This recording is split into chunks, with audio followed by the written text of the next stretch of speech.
Pero obviamente mucha gente pensaba que podía haber ciertos cambios. Y sin embargo, en estos días del año 2003, pasó lo siguiente. En cuestión de horas fueron detenidos 75 disidentes políticos a lo largo de toda la isla.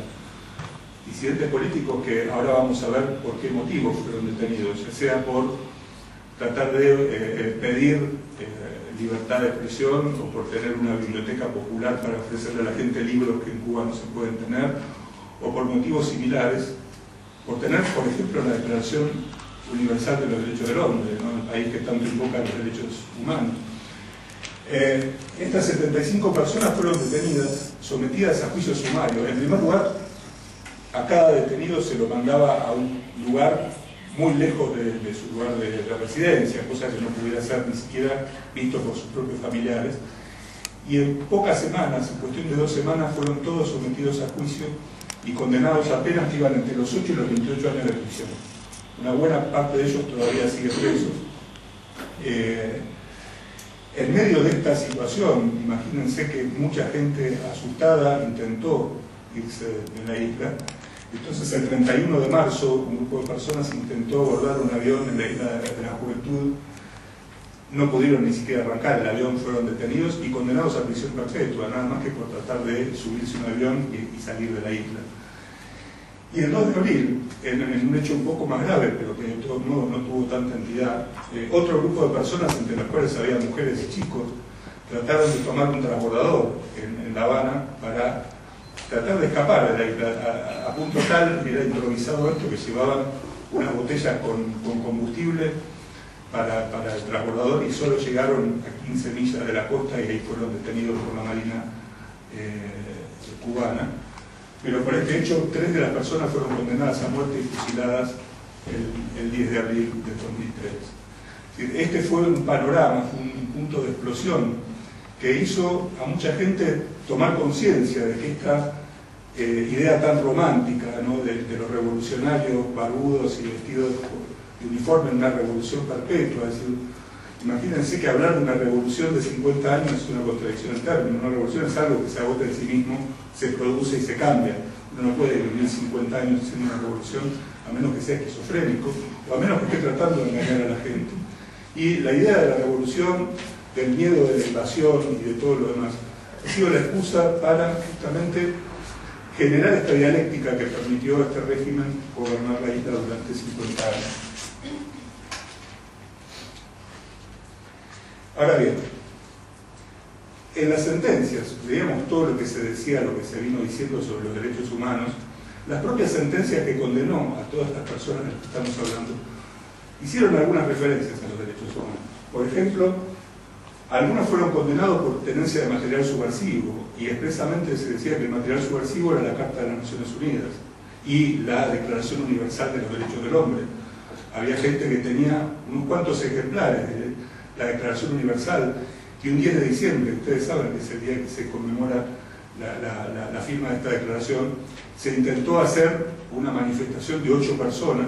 Obviamente las 8 personas fueron detenidas y condenadas por tenencia de material subversivo, que era la Declaración Universal de los Derechos del Hombre. Y también, vamos a ver después, hubo una iniciativa para pedir un poco de apertura y libertad, que se conoce como Proyecto Varela, ¿no? Osvaldo Payá intentó generar dentro del propio sistema, es decir, la Constitución cubana permite, en teoría, que la gente pueda hacer peticiones legislativas juntando por lo menos 10.000 firmas. Se juntó más de 11.000 firmas para pedir la libertad de los presos políticos, que no hubiera persecución política, ciertas aperturas económicas de derecho de propiedad y proceso de mercado. Y no solo el gobierno no trató de ninguna manera esta iniciativa, nunca le dio trámite como tendría que haber dado, sino que haber tenido en su poder ejemplares del Proyecto Varela o haber hecho campaña para difundir en la isla el Proyecto Varela fue fundamento de muchas de las condenas a la prisión. Pero bueno, esta gente son subversivos porque están distribuyendo este material subversivo, que estaba basado en la Constitución cubana, que lo permitía hacer, y en los principios liberales que emanan de todas las cartas de derechos humanos del mundo civilizado, ¿verdad? Entonces, por ejemplo, miren, en la sentencia que condena a Omar Moisés Ruiz Hernández a 18 años de prisión, el Tribunal Popular decía: una comisión de expertos actuando como peritos examinaron los libros secuestrados en su poder y dictaminaron que, comillas, no se está en presencia de una biblioteca personal y que la totalidad de estos materiales son publicados con la finalidad de brindar información sobre transición hacia la democracia, derechos humanos y autonomía del mercado, encaminados a provocar la subversión del orden interno del país. Es decir, expresamente los jueces le están diciendo que invocar la transición hacia la democracia, los derechos humanos o la economía de mercado son invocaciones subversivas que justificaron la condena a 18 años de prisión de una persona que tenía libros simplemente en su casa.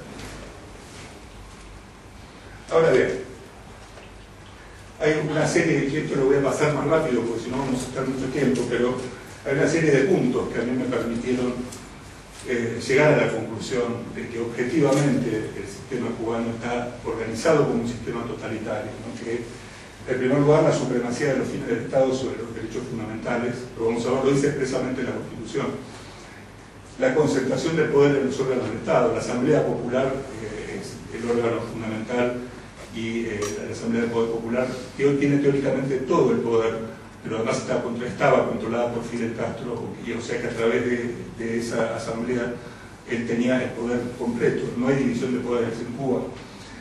La ausencia, en consecuencia, de una justicia independiente e imparcial, la lesión severa de la libertad personal, restricciones al derecho de propiedad, control estatal de la actividad económica, barreras a la libertad de opinión, información y prensa, restricciones a los derechos de asociación, reunión y petición, manejo de la educación como herramienta de propaganda y control social, y finalmente las restricciones al derecho de entrar y salir del país. Todos estos temas fueron analizados a través de la legislación cubana, de la Constitución y de las leyes de Cuba, y todo muestra objetivamente que el sistema está pensado y organizado para concentrar el poder en el Estado y para violar derechos individuales. Fíjense, en el mundo y en América Latina, en el resto de América Latina hay una tendencia a lo que se llama la supremacía del derecho internacional de los derechos humanos. Esto significa que se está entendiendo que por encima de lo que las legislaciones internas digan, hay un set de garantías y derechos básicos del individuo que no pueden ser violados por el derecho interno. Nuestra Constitución lo ha incorporado en el 94, una serie de tratados básicos de derechos humanos.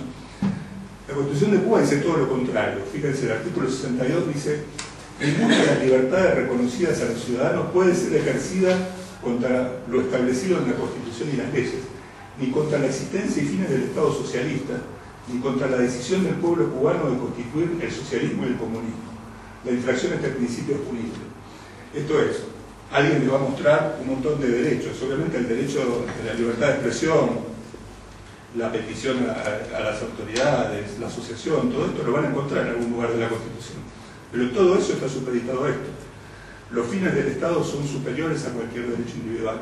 Y legalmente es así. Y por lo tanto, todo lo que la Constitución diga respecto de los derechos humanos es letra muerta, porque en realidad los fines del Estado siempre van a estar por encima. La tendencia en el mundo es todo lo contrario. Ninguna decisión individual de la legislación interna de un país puede afectar derechos fundamentales de la persona. Y fíjense lo que dice la Declaración Universal de Derechos Humanos en contraposición a lo que vimos recién. Nada en la presente declaración podrá interpretarse en el sentido de que confiere derecho alguno al Estado o a un grupo o a una persona para emprender y desarrollar actividades o realizar actos tendientes a la supresión de cualquiera de los derechos y libertades proclamados en ella. Es decir,